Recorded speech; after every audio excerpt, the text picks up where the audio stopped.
Efésios, capítulo 6. Esses dias de oração, nós fizemos cada dia, foi um capítulo de Efésios, que nós lemos em casa mesmo, e algumas ocasiões nós estivemos meditando aqui sobre o capítulo do dia.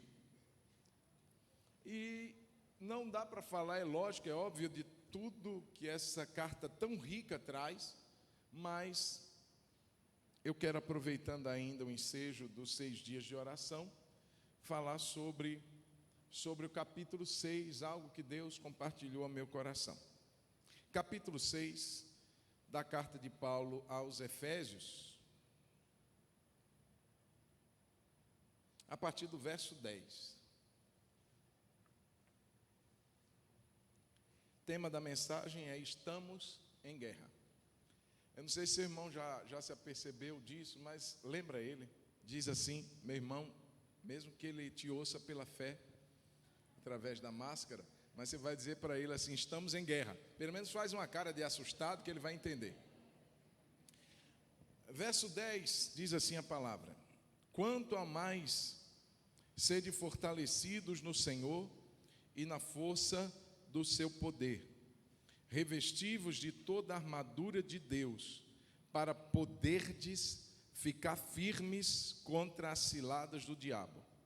Porque a nossa luta não é contra sangue e a carne, e sim contra os principados e potestades, contra os dominadores deste mundo tenebroso, contra as forças espirituais do mal nas regiões celestes. Portanto, tomai toda a armadura de Deus, para que possais resistir no dia mau, e depois de terdes vencido tudo, permanecer inabaláveis.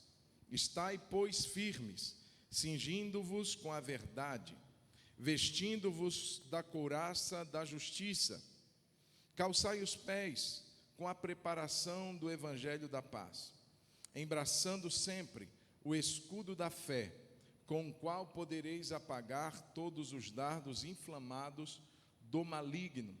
Tomai também o capacete da salvação e a espada do Espírito, que é a palavra de Deus, com toda oração e súplica, orando em todo tempo no Espírito, e para isto vigiando com toda perseverança e súplica por todos os santos. E também lembrai de mim, para que me seja dada no abrir da minha boca a palavra, para com intrepidez fazer conhecido o mistério do Evangelho. Só até aqui. Vamos orar? Espírito Santo, precisamos da sua ajuda. Assim como Jesus, no início do seu ministério, ele declarou que o Espírito do Senhor Deus estava sobre ele, e este Espírito havia ungido para pregar. E é o que eu quero declarar nessa noite, Espírito Santo. Sem o Senhor, meu Deus, nada podemos, nem nos fazer compreendido, nem compreender. Precisamos da iluminação, precisamos da unção, precisamos que o Senhor nessa noite, Espírito Santo, tenha liberdade para fazer esta palavra que acabamos de ler viva em nossos corações. Dá-nos o entendimento espiritual, a percepção espiritual. Queremos sair daqui entendendo o teu propósito para nós. No nome de Jesus oramos e te agradecemos. Amém, amém, amém. Estamos em guerra. Amém? Que difícil falar isso, né? Mas eu acho que foi uma das frases mais ouvidas nesses últimos meses. Desde quando começou essa pandemia, você já deve ter ouvido várias vezes essa frase. Nós estamos em uma guerra. Em uma guerra contra um vírus. Em uma guerra invisível. Então, irmãos, todos nós começamos a andar em estados de alerta, nos precavendo, cuidando de algumas áreas que antes não dávamos atenção, por causa de uma situação que nos assustou.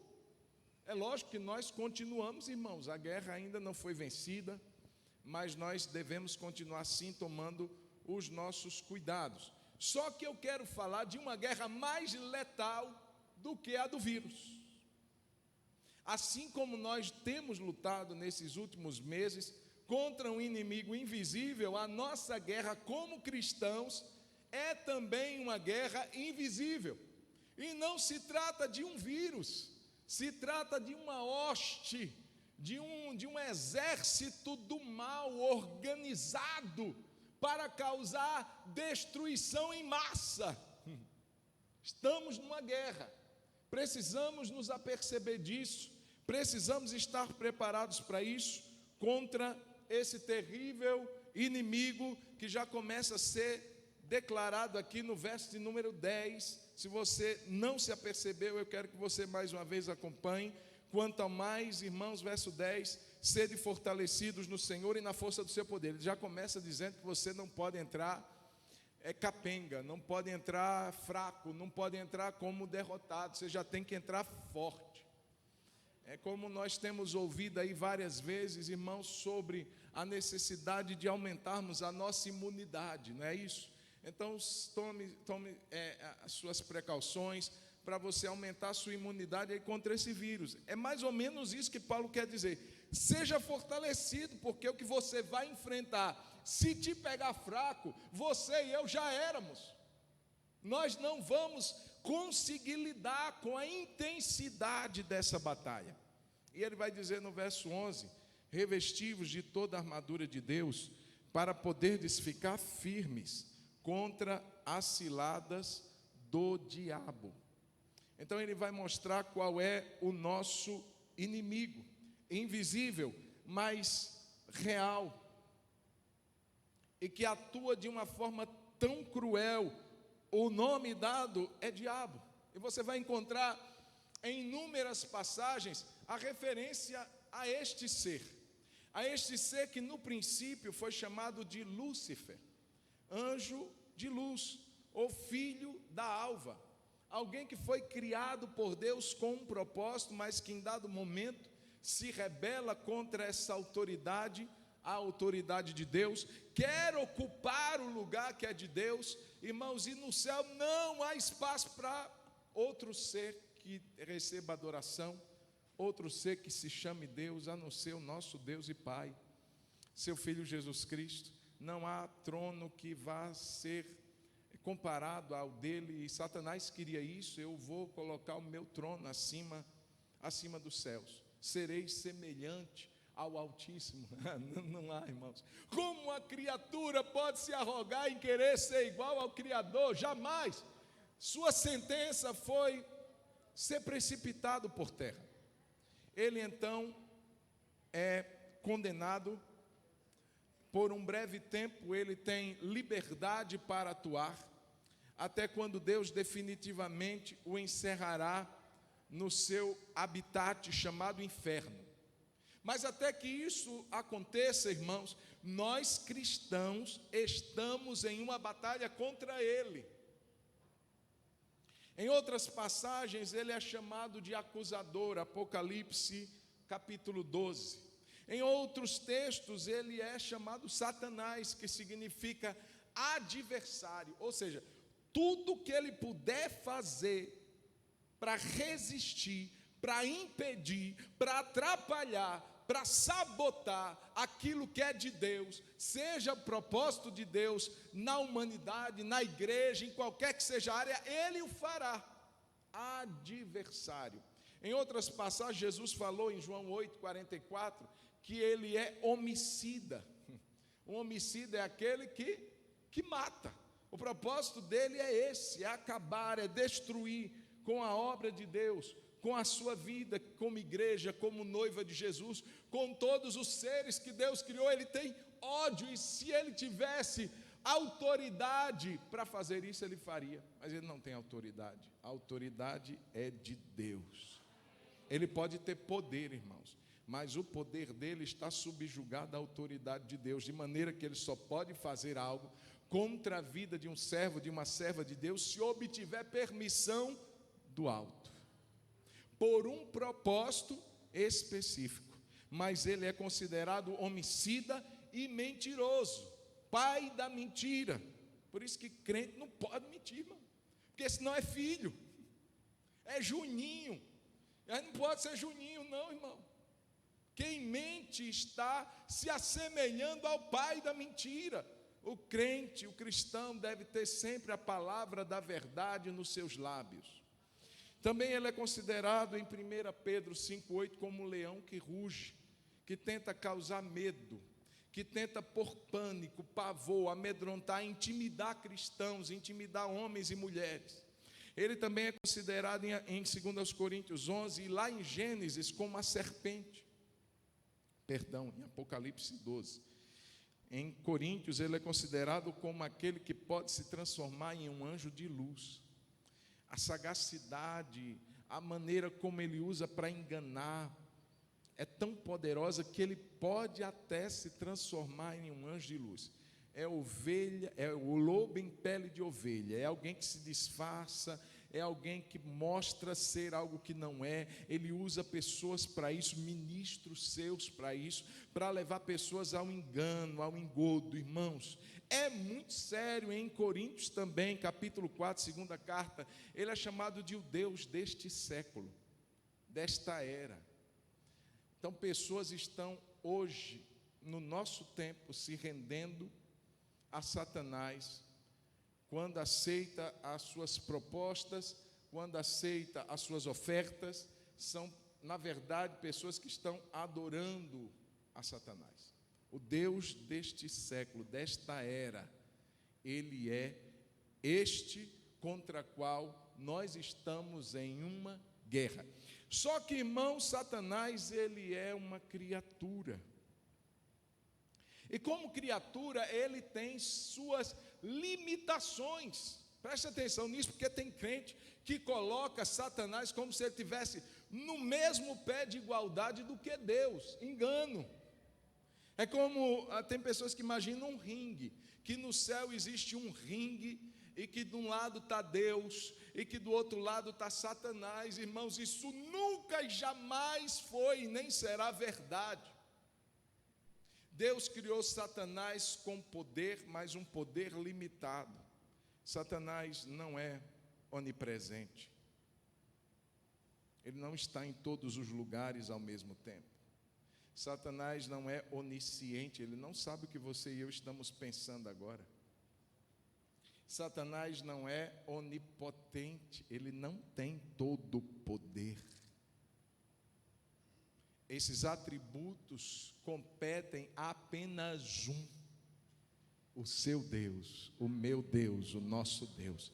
Ele é o único que está em todos os lugares ao mesmo tempo. Ele está nos abençoando aqui em Hebron, amém? Está abençoando os irmãos lá na China, no Japão, onde o nome dele é invocado, ele está presente, louvado seja Deus. Ele é o Todo-Poderoso, não há nada, absolutamente nada que o Senhor não possa fazer. Todo o poder lhe pertence. Com uma palavra ele pode mudar todas as coisas nos céus e na terra. Com uma palavra ele criou todas as coisas. Com uma palavra que foi enviada pelo Filho de Deus, um servo de um centurião que estava a quilômetros de distância foi curado com o poder de sua palavra. Ele é o Todo-Poderoso. E ele é aquele que sonda mentes e corações. Ele é onisciente, ele conhece tudo sobre mim, o meu assentar, o meu levantar, o meu deitar. Ainda que não haja uma palavra na minha boca, ele já sabe o que eu vou dizer. Daqui a um minuto ele sabe todas as coisas. O meu passado, o meu presente, o meu futuro estão diante dele como um eterno presente. Deus nunca é pego de surpresa. Quando Adão pecou, a gente não vê Deus assim com a mão na cabeça dizendo: e agora? Eu não imaginava. Ele já sabia. Tanto sabia que ele já tinha um plano eterno através de Jesus Cristo traçado para nós. O Cordeiro foi imolado antes da fundação do mundo. Aleluia. Esse é o nosso Deus. Aí você diz assim: pastor, mas como que Satanás então, não sendo onipotente, onipresente, onisciente, ele consegue atuar de uma forma tão terrível, tão cruel, em todas as partes do mundo? Porque ele tem uma equipe, gente. Ele tem uma equipe organizada, ele tem ajudantes, ele tem criaturas que o servem. A Bíblia diz em Apocalipse que o dragão, ele arrastou com sua cauda 1/3 das estrelas do céu. E ali, irmãos, está falando de uma forma figurada, aquele momento quando ele seduz aquele entendimento que Satanás, na sua rebelião, ele arrasta 1/3 dos anjos. E esses anjos, então, se tornam espíritos malignos, demônios, a serviço de Satanás. Irmãos, 1/3. Eu fico pensando se ainda tem 2/3 no lado do bem, tem muito mais anjo do que demônio. E tem crente que fica o tempo todo, ai meu Deus, presta atenção. O seu Deus está em todos os lugares, pode todas as coisas, conhece todas as coisas.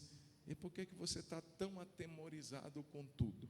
Como se Satanás estivesse do lado da maioria. Irmãos, presta atenção, nossa luta é real. Nossa luta é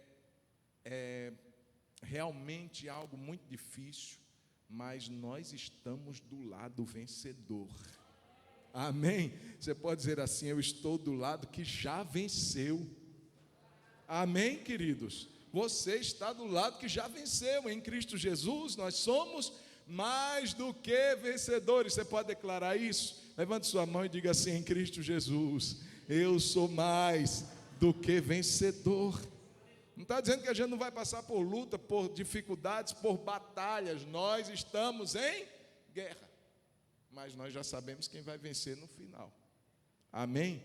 Então Satanás tem os seus ajudantes. Aí no verso de número 12, ele vai dizer, porque a nossa luta não é contra sangue e carne. E ele vai dizer o exército, a rede organizada dos auxiliares de Satanás.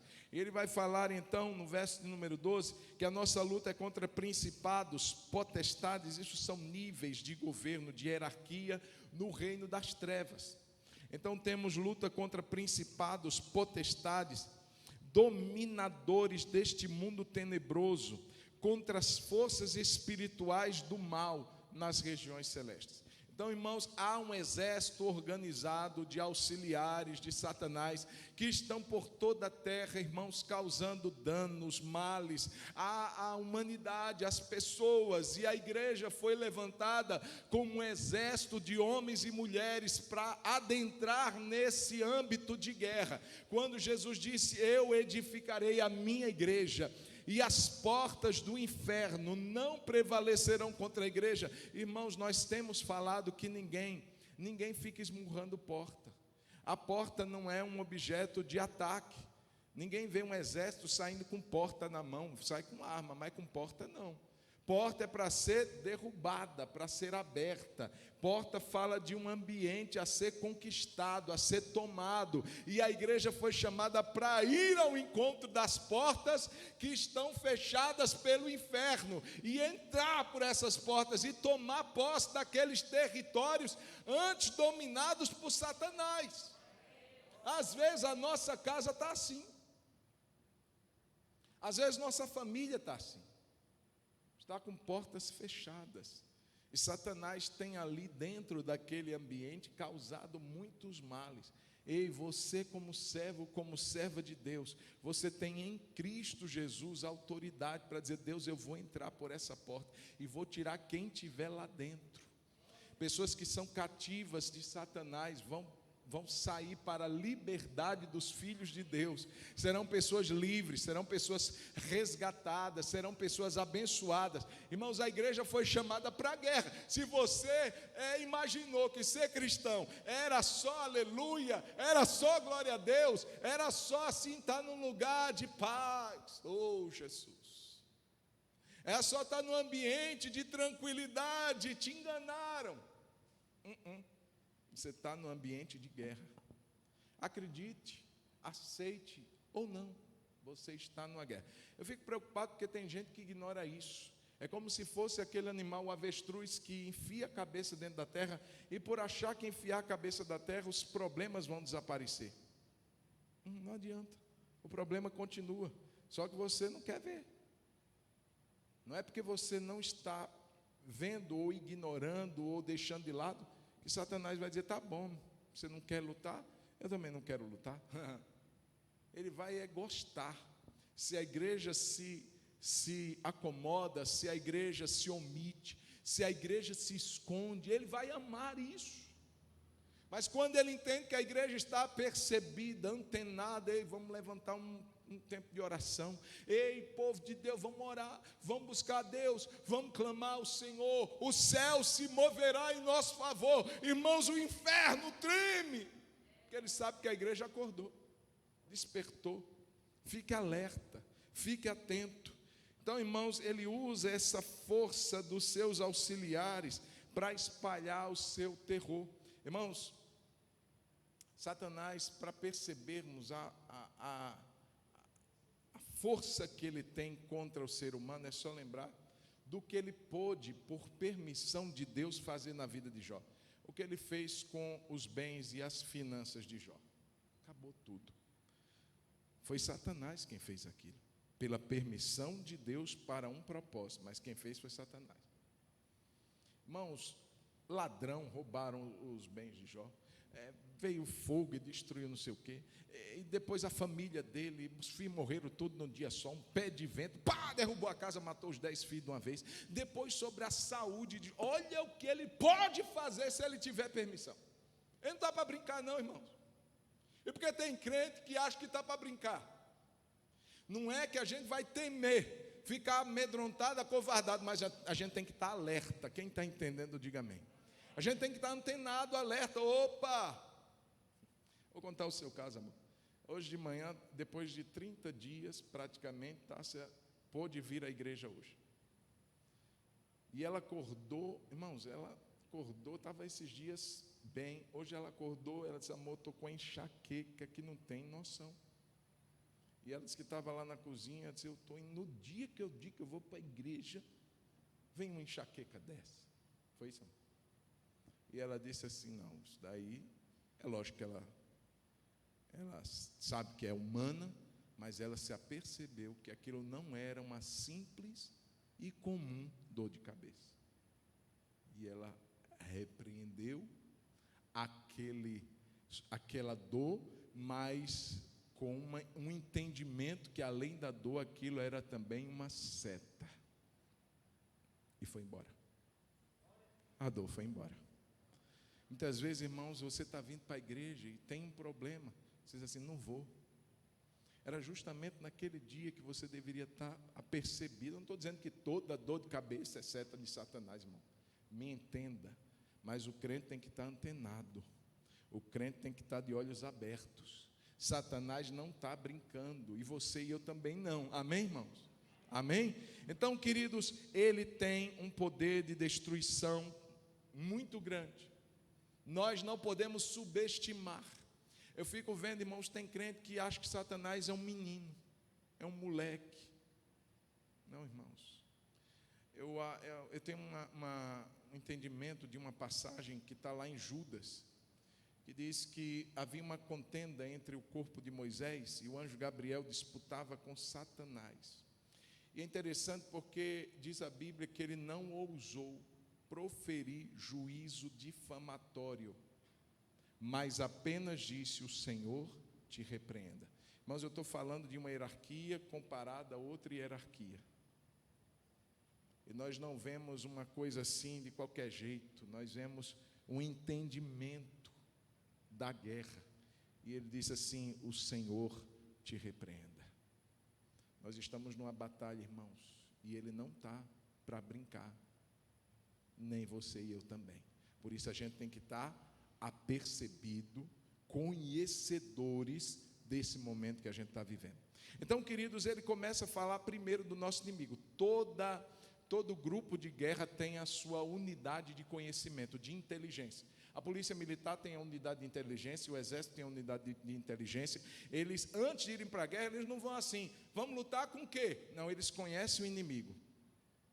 A gente está lutando com quem? Quais são as armas desse inimigo? E dependendo do que eles conseguem de informação, eles vão à guerra. Então, irmãos, o crente tem que estar conhecedor de quem é o seu inimigo, para poder ir com as armas certas. E aí Paulo vai falar do nosso equipamento. Eu não vou me deter sobre ele, mas eu quero apenas lembrar que Deus está dispondo à igreja uma poderosa armadura. Veja, a armadura é de Deus. Nessa armadura, Paulo menciona 5 itens. Ele vai falar do cinto da verdade, ele vai falar da couraça da justiça, ele vai falar do escudo da fé, do capacete da salvação e da espada do Espírito, que é a palavra de Deus.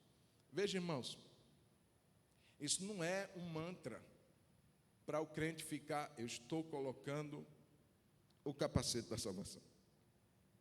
Não adianta um ímpio, alguém que nunca aceitou Jesus, dizer assim, eu quero esse capacete da salvação. Ele tem que entregar a vida a Jesus para ser salvo. Então não adianta alguém que está na igreja e que é uma pessoa que gosta de contar suas mentirinhas. É só uma mentirinha. Dizer assim, agora eu afivelo o cinto da verdade. Você primeiro tem que começar a deixar a mentira de lado. Veja, irmãos, não é uma incoerência, não adianta eu colocar a couraça da justiça, se eu não faço a coisa certa no meu trabalho. Falar de justiça é falar de alguém que não dá motivo para repreensão. É falar de alguém que caminha em retidão. É falar de alguém que não aceita coisa errada. E isso é ser justo. Como é que eu digo agora? Chego no domingo e vou dizer, vou colocar a couraça da justiça. Se eu estou fazendo coisa errada durante a semana toda. Veja, irmãos, a armadura de Deus não é uma coisa para você dizer assim, agora eu vou, pela fé, se você não andar em verdade, se eu e você não andarmos em justiça, se eu e você desprezarmos a fé, se eu e você não realmente crermos na salvação de Jesus, que capacete é esse que vai nos salvar? Se eu e você não tomamos a espada do Espírito para ler um capítulo durante a semana, irmão, o que é que essa espada vai fazer em prol da nossa vida? Não adianta chegar no domingo e dizer, toma a espada do Espírito, se ela ficou guardada a semana inteira, e a gente sequer lembrou que ela existia. É muito mais do que essa brincadeira de imaginação, de dizer, eu estou agora com todo o paramento da armadura de Deus, e a minha vida não está compatível, nem a justiça, nem a verdade, nem a fé, nem a espada do Espírito, nem a salvação. Esses dias uma irmã me confidenciou que foi a convite de uma outra pessoa em uma outra igreja. E disseram que, ela disse que aquelas pessoas queriam que ela comprasse uma espada naquela igreja. Era uma espada de um anjo aí, espada do Miguel, do Gabriel, sei lá de quem. E custava R$1.300. E se ela quisesse que a vida dela mudasse, ela tinha que comprar aquela espada do Gabriel. Eu digo, irmã, você tem a espada do Espírito. Que espada de Gabriel, de Miguel, de qualquer um que seja. Você tem a mais poderosa de todas as. E eu vou dizer, não custa R$1.300. Para muitos, se você não tiver uma, eu te dou. É de graça. Amém, queridos? Você e eu temos uma poderosa arma, chamada espada do Espírito, que é a palavra de Deus. Mas não adianta eu guardar ela a semana toda, e só lembrar que ela existe no domingo. Aliás, deixa eu te dizer, a gente projeta aqui para auxiliar, porque às vezes não dá tempo. Mas não é para dizer assim, a gente não precisa nem mais da Bíblia, não, irmãos. A gente vive por ela. Ela é espada, mas ela também é pão. Nem só de pão viverá o homem, mas de toda palavra que procede da boca de Deus. A gente tem que se alimentar, irmãos. Ora ela nos alimenta, ora a gente usa para atacar, ora a gente usa para se defender. Ela é como um martelo que esmiuça a pedra. Essa palavra é viva, é poderosa, ela não pode ser desprezada, menosprezada. Nós temos essa arma ao nosso dispor, que é a palavra de Deus. Irmãos, veja que Deus, Ele não está também dizendo assim: meu filho, você vai em uma guerra, mas vai em uma guerra assim, sem nada. Eu tenho uma armadura poderosa para você vesti-la, usá-la nesta batalha.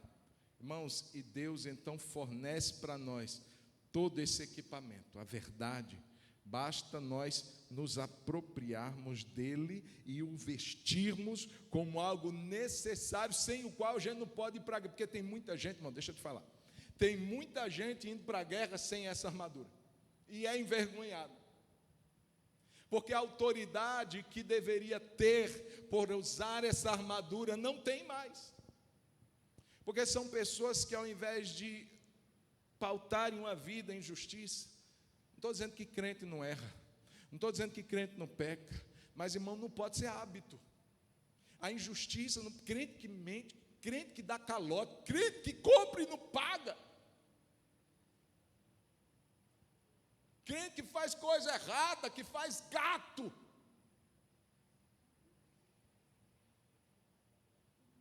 Sangue de Jesus, que autoridade! Satanás está rindo.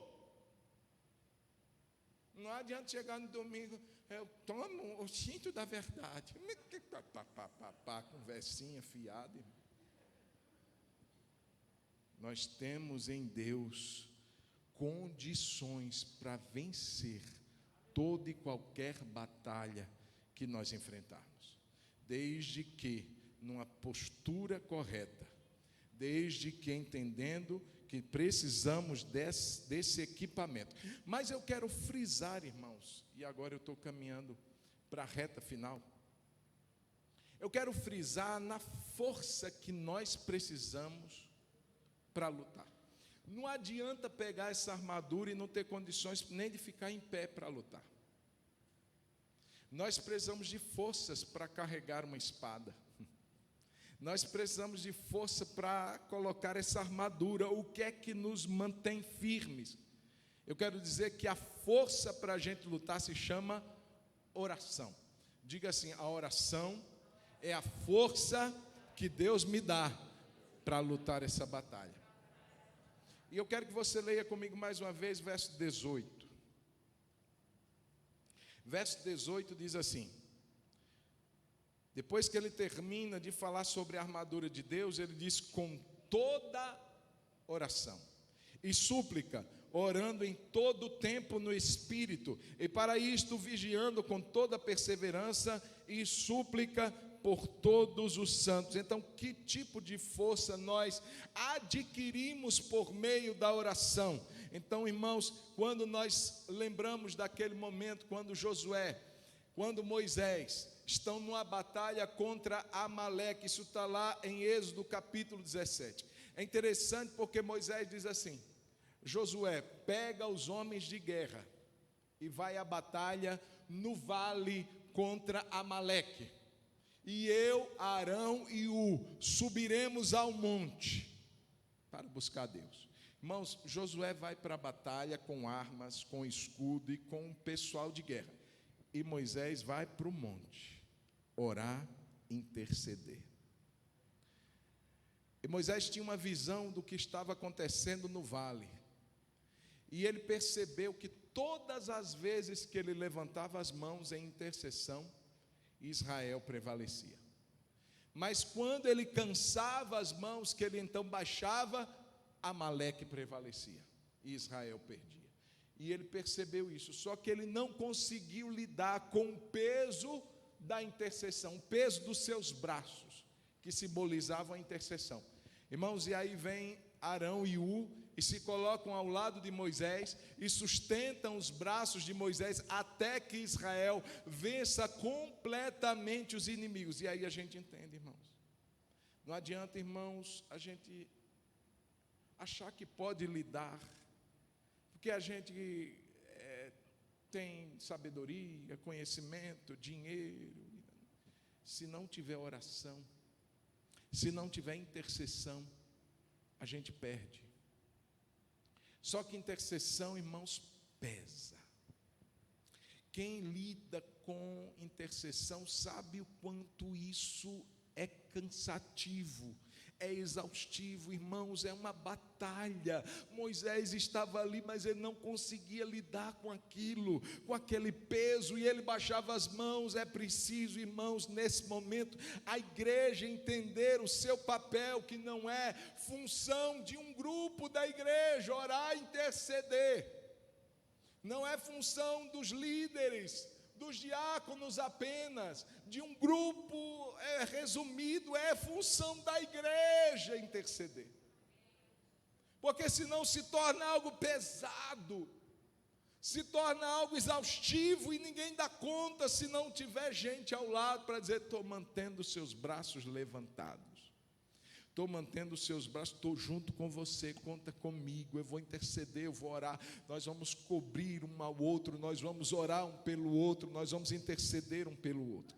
E nós temos aqui, irmãos, nessa oração, algumas verdades que Paulo destaca. A primeira, ele diz assim: orando em todo o tempo. Veja que o verso 18 começa dizendo: com toda oração e súplica, orando em todo tempo. Diga comigo: orando em todo tempo. Não está dizendo, irmãos, que agora você vai ter que se trancar, ou se colocar no monte e decidir morar lá. Mas está dizendo que você e eu devemos manter uma conexão ininterrupta com Deus. Tem aplicativos no seu celular, eu tenho alguns, que dizem assim: mantenha-me conectado. Alguém já viu isso? Não? Significa que eu estou, por exemplo, num outro aplicativo, mas se eu entrar naquele, automaticamente ele vai estar atualizado, porque eu já estou conectado nele, nesse aplicativo lá. Quando Paulo diz assim, orando em todo o tempo, significa dizer que você e eu não podemos perder a conexão com Deus. Às vezes a gente faz algumas orações, e eu também já fiz muitas vezes oração assim, mas na verdade, se a gente for pensar, essas orações não são muito verdadeiras, ou não deveriam ser, porque a gente diz assim: Deus, agora entrando em tua presença. Então quer dizer que a gente não estava? Porque se eu estou entrando agora, é porque antes eu não estava. E hoje de manhã nós falamos um pouquinho sobre Elias.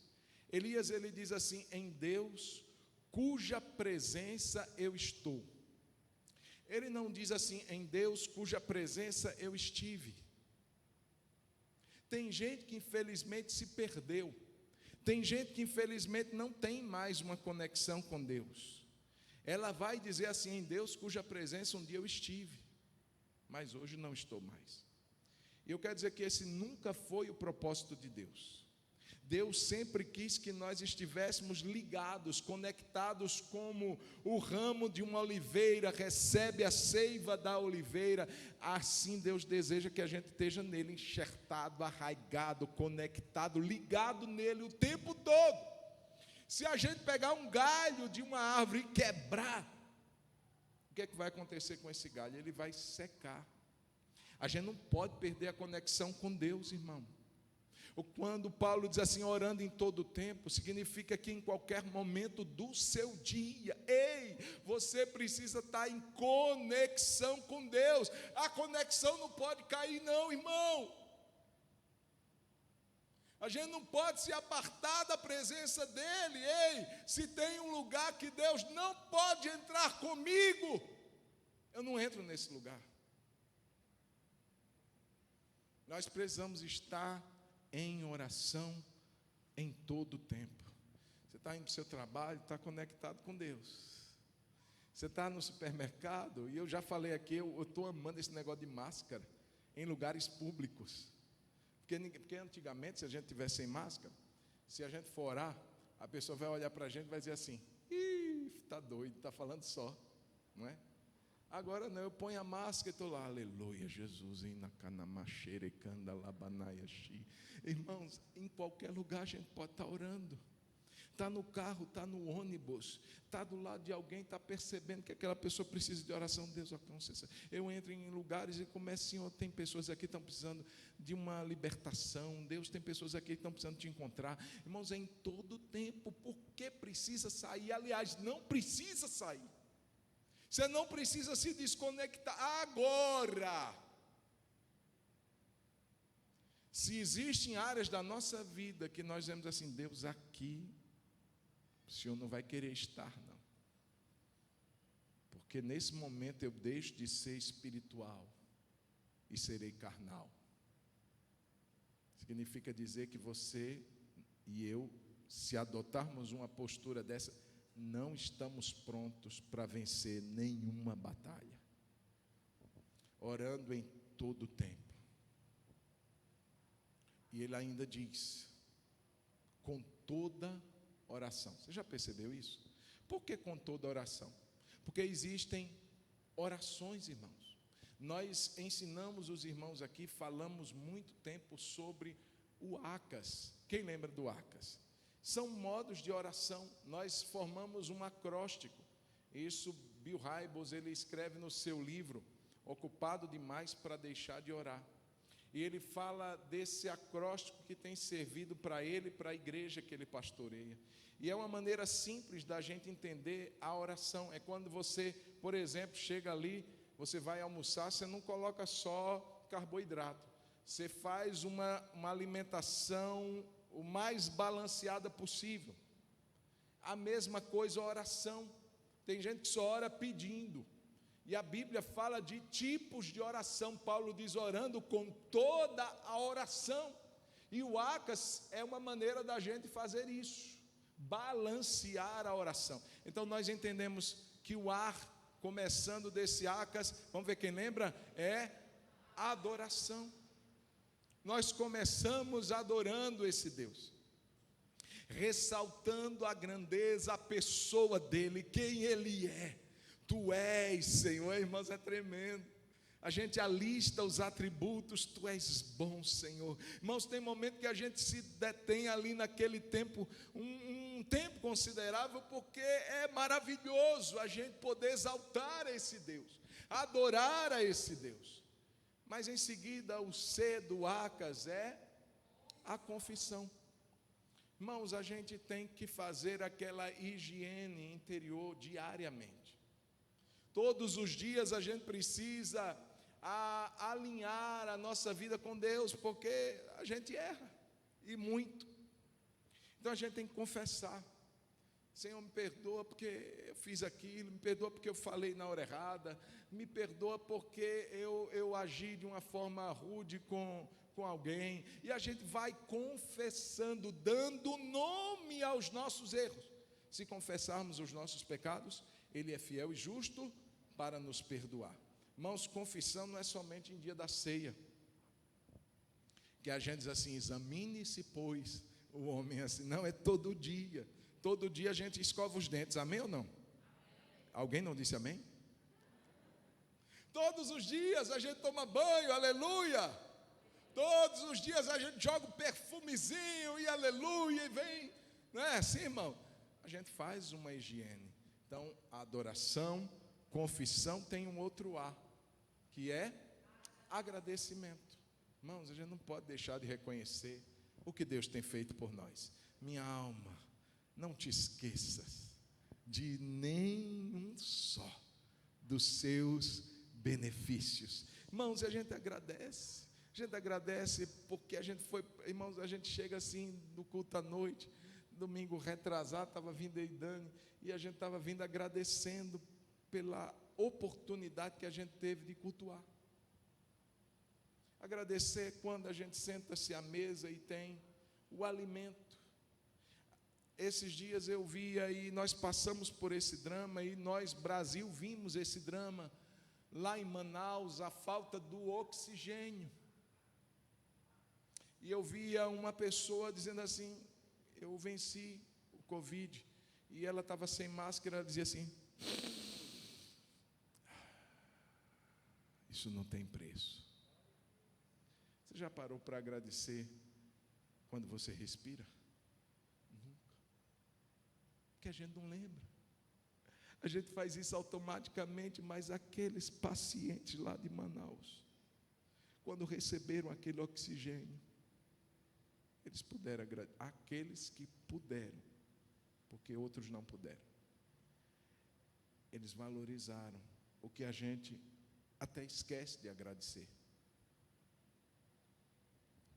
Com toda oração, acas, adoração, confissão, agradecimento, mas tem um S no final, que significa súplica.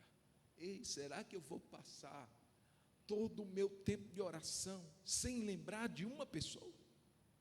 Sem lembrar, não estou dizendo só lembrar, porque a gente já lembra das nossas necessidades, mas a súplica vai bem perto da intercessão.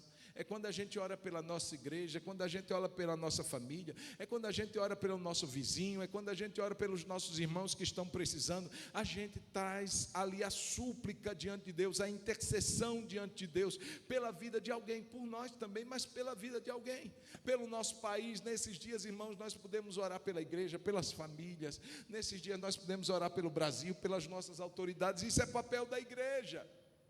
E Paulo diz: com toda oração e súplica. Olha que coisa tremenda. E ele ainda diz, olha, e eu quero que você destaque o que Paulo vai falar aqui. Verso 18, só para você firmar e fixar esse versículo. Com toda oração e súplica, orando em todo o tempo, ele vai dizer assim, no Espírito. A gente, por muito tempo, eu já vi isso muitas vezes, muitos líderes dizerem assim: irmãos, agora vamos todos orar em espírito. Aí todo mundo baixa a cabeça e cala a boca. Aí fica assim: o que você está fazendo? Estou orando em espírito. Amém. Me desculpe, irmão, mas você orou na mente, você mentalizou sua oração e Deus ouviu. Amém? Deus conhece seus pensamentos, sim ou não? Conhece, mas isso não é orar no Espírito, não. Eu vou te mostrar o que é orar no Espírito. Abra sua Bíblia, por favor, na primeira carta aos Coríntios, capítulo 14. Capítulo 14, nós passamos várias quintas falando sobre isso, há uns 2 anos atrás. Vamos precisar voltar daqui a um tempo, porque ele fala de uma arma poderosa de oração, que é a oração no Espírito. E não é essa oração que a gente fecha os olhos e cala a boca, não, irmão. Olha o que Paulo diz, o que é a oração no Espírito, capítulo 14 da primeira carta aos Coríntios, o versículo de número 14 e 15. Esse capítulo aqui, ele vai falar da profecia, da oração em línguas. Agora, olha o que diz o verso 14. Porque se eu orar em outra língua, está falando de oração em língua, amém? Está claro até aqui. Se eu orar em outra língua, o meu espírito ora de fato, mas a minha mente fica infrutífera. Você está orando em línguas, irmãos? Sua mente está entendendo nada. Nada. É por isso que tem muita gente que não faz isso. Não sei o que é que eu estou dizendo. Você não precisa saber. Não precisa. Deus, que conhece a intenção do Espírito, sabe que é segundo a vontade de Deus que Ele intercede pelos santos. O Espírito está gerando no meu espírito uma oração que só Deus entende. Minha mente está sem fruto, porque ela não está entendendo aquilo que eu estou orando em línguas. Aí você diz assim: pastor, mas até agora isso é orar no Espírito? Vamos prosseguir. Verso 15: que farei? Ele acabou de falar em oração em outra língua, amém ou não? Você leu comigo? Agora olha o que ele diz no verso 15: que farei, pois? Orarei com o Espírito e também orarei com a mente. Mas peraí, ele não estava falando línguas? E ele substitui pela palavra Espírito? Sim, é porque orar no Espírito é orar em línguas. Quem está entendendo, diga amém. Irmãos, olha, ele parou de falar em línguas, o termo língua, e substituiu por orar no Espírito. Então isso nos ensina que orar no Espírito não é fechar os olhos e calar a boca. É ao contrário, você pode até orar de olhos abertos, em línguas estranhas. E eu quero ressaltar que nós somos uma igreja batista renovada. Nós acreditamos nos dons do Espírito, no batismo com o Espírito Santo, nós acreditamos na plenitude do Espírito Santo, nós acreditamos que o Senhor Jesus é aquele que batiza com o Espírito Santo. Amém? E, pastor, mas eu ainda não fui, então ore, irmão, ore. Isso não é privilégio, isso daí não é um troféu para quem merece, isso é uma bênção de Deus para a igreja. Então ore. Peça que o Senhor não negará a quem lhe pede. Pedi, dá-se-vos-á. Então ele diz, orarei, eu quero ler o verso 15 agora. Orarei com o espírito, mas também orarei com a mente. Então eu vou orar no meu entendimento e eu vou orar em línguas. E ele ainda diz, olha aí, cantarei com o espírito e cantarei com o entendimento ou com a minha mente. Você está lá, irmão, no seu tempo. Pastor David Robson é alguém que vem trazendo um ensinamento sobre isso.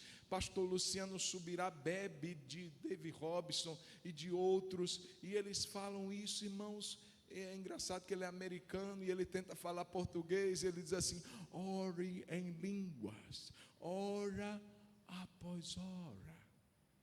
Você está ali, meu irmão, no carro, calado, aproveita para orar em línguas, aproveita para orar no Espírito. Você está fazendo sua caminhada cedo, né, irmão Gerardo? Irmão Gerardo faz caminhada toda 5 horas da manhã? 6 horas. Está lá caminhando, vai orando. Você não precisa gritar, amém? Você não precisa gritar, você não precisa pedir silêncio. Porque agora você vai ali com Deus e vai falando em língua. Paulo está dizendo, orando em todo o tempo no Espírito. Porque às vezes, irmão, deixa eu te dizer, você percebeu, quando a gente ora em línguas, a mente fica o quê? Infrutífera. Então significa dizer que você não precisa da sua mente para você orar em língua. Significa dizer que você pode estar lendo e orando em línguas. Você pode estar dirigindo e orando em línguas. Você pode estar, como eu gosto de fazer algumas vezes, lavando louça e orando em línguas. Você pode estar cozinhando, minha irmã, e orando em línguas. Você não precisa da sua mente para... Eu perdi o que eu estava fazendo. Não, você deixa ela livre. E fala em línguas. Por isso que Paulo chega a dizer, porque se isso fosse impossível, ele não falaria, mas ele diz, ore em todo o tempo, que você não vai precisar da sua mente. Pastor Luciano Subirá conta essa experiência dele, que ele trabalhou por muito tempo numa parte de um banco, e que ele trabalhava só, algo relacionado a ser escriturário, alguma coisa assim, e ele precisava da mente para trabalhar, mas ele não precisava da mente para orar em línguas. E ele trabalhava, passava as 8 horas de trabalho orando em línguas. Veja, irmãos, que Deus dá uma orientação poderosa para nós. Tem gente que tem medo. Medo de quê, irmão? Se o negócio vem de Deus, a gente tem que ter medo se o negócio viesse do cão. Mas vindo de Deus, a gente opa! É meu Jesus, amém? Você não tem que ter medo, irmão. Eu já vi crente que diz que tem medo de ler a Bíblia, porque tem medo de ficar doido. Você vai ficar doido se você não ler. E vai começar a ouvir as emissoras aí só falando de morte, aí você vai ficar doido. Mas quando você lê a Bíblia, irmãos, seu espírito se enche de fé, seu coração se enche de esperança, sua vida se enche de alegria, e você se torna alguém melhor do que você era. Amém? Quem está entendendo? Então, irmãos, ele vai dizer, ore em todo o tempo, com toda oração e toda súplica no Espírito. Mas ele também vai dizer para você orar de olho aberto. Em outras palavras, ele vai dizer, e para isto, eu estou em Efésios capítulo 6, eu estou terminando, e ele vai dizer assim, E para isto, vigiando com toda perseverança. O que ele está dizendo é que não basta apenas orar, tem que vigiar. Tem que estar atento. Você está numa batalha, você está numa guerra, numa luta. Ninguém vai à batalha e fica dormindo, irmão, no campo de batalha. Ao contrário, ele vai ficar, às vezes, muitos dias acordado, porque se ele dormir, o inimigo vai alcançá-lo, o inimigo vai derrotá-lo. A gente precisa orar e vigiar. Ei, terminou de orar, está com a antena ligada. Tantas pessoas terminam de orar e perdem a bênção. Terminou de orar, aí tem um problema ali para resolver, aí ele desce da cruz, aí ele fala o que não deve, aí ele perdeu a bênção. Eu não sei, irmão, se você já teve uma experiência de terminar o seu tempo de oração com Deus. Você estava no monte, você estava no seu quarto, e aí recebe um telefonema, e parece que tudo aquilo que você construiu foi por água abaixo. Não vou pedir para você relatar, não, mas quem já passou por isso? Irmãos, por isso que diz que a gente deve orar e vigiar. Eu brincava lá no seminário, onde eu estudei por 4 anos, interno. A gente, na hora do almoço, a gente tinha que orar e vigiar. Porque se a gente fechasse os olhos, irmãos, quando abria, o prato não estava mais lá. Levavam, eu não sei para onde ia. Então a gente orava assim: Senhor Jesus, obrigado por esse alimento, meu Pai, em nome de Jesus. Só de olho aberto. A gente tem que vigiar. O inimigo anda ao nosso derredor procurando uma ocasião. Precisamos orar de olhos abertos. Orar com perseverança. Ele diz: orando com toda vigilância e perseverança. Irmãos, isso é interessante, porque tem gente que começa um alvo, um propósito de oração, e às vezes já está perto de alcançar aquele propósito e ele desanima.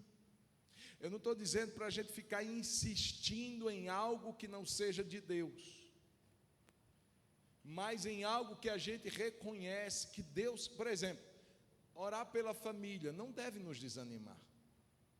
Orar pelo meu casamento não pode me desanimar.